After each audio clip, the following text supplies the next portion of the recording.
Hello my dear students, हम यहाँ पर इंड्यूस इलेक्ट्रिक फील्ड की बात कर रहे हैं। और जब इंड्यूस इलेक्ट्रिक फील्ड की बात करते हैं तो उसका डायरेक्शन, अगर टाइम वेरिंग मैग्नेटिक फील्ड में हम इंड्यूस इलेक्ट्रिक फील्ड की बात करेंगे तो उसका डायरेक्शन जो होता है वो सर्कुलर होता है।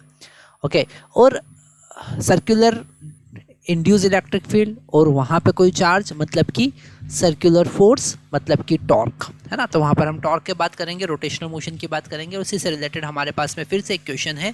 A thin non conducting ring of mass m carrying charge q can rotate freely about its axis at t equal to 0.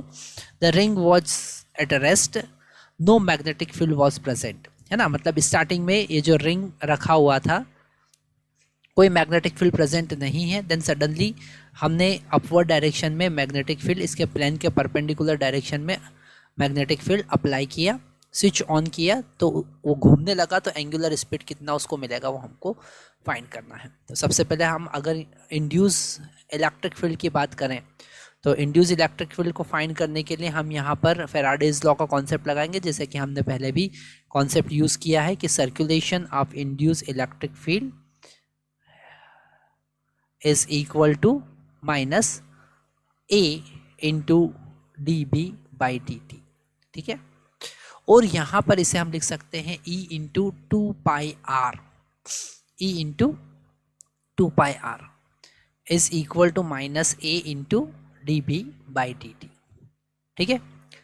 अब इंड्यूस इलेक्ट्रिक फील्ड की बात करें तो यहाँ पर एरिया को हम पाई आर स्क्वायर लिख सकते हैं। E का वैल्यू हमको मिलेगा minus pi R square divided by two pi into D B by D T.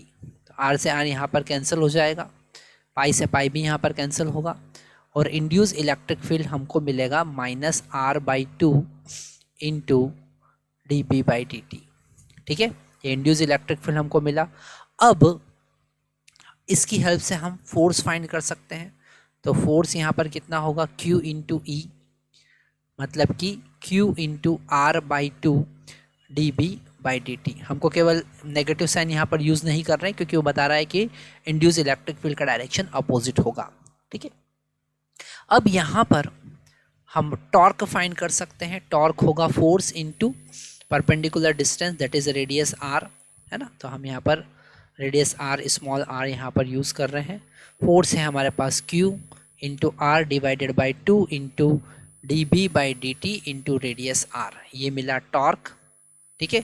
और इस टॉर्क को हम लिख सकते हैं D L by D T according to Newton second law, rate of change of angular momentum is equal to Q into R divided by two R square हो जाएगा ये, है ना, into D B by D T, ठीक है। यहाँ पर हम dt से dt कैंसिल कर सकते हैं और चेंज इन एंगुलर मोमेंटम की अगर हम बात करें तो वो होगा m moment of inertia I into omega minus zero, okay. Final momentum minus initial momentum, angular momentum जो कि ज़ीरो था, that is equal to Q into R square divided by two into D B. और magnetic field में change कितना आया, B minus zero, ठीक है। B minus zero मतलब पहले ज़ीरो मैग्नेटिक फील्ड था, बाद में B हो गया। तो यहाँ पर इसे हम एम आर स्क्वायर लिख सकते हैं into omega is equal to Q into R square by two into B. तो यहाँ आर स्क्वायर से आर स्क्वायर कैंसिल हो जाएगा और ओमेगा का वैल्यू हमको मिलेगा Q into B divided by two into M. तो इतनी स्पीड से वो घूमना स्टार्ट कर देगा। जैसे हम स्विच ऑन करेंगे वो रोटेट करेगा, उस पर इम्पल्स लगेगा। यहाँ पर हमने एक्चुअल में इम्पल्स का कॉन्सेप्ट यूज़ किया है और इम्पल्स के कॉन्सेप्ट से हमने इसे सॉल्व किया है। Thank you.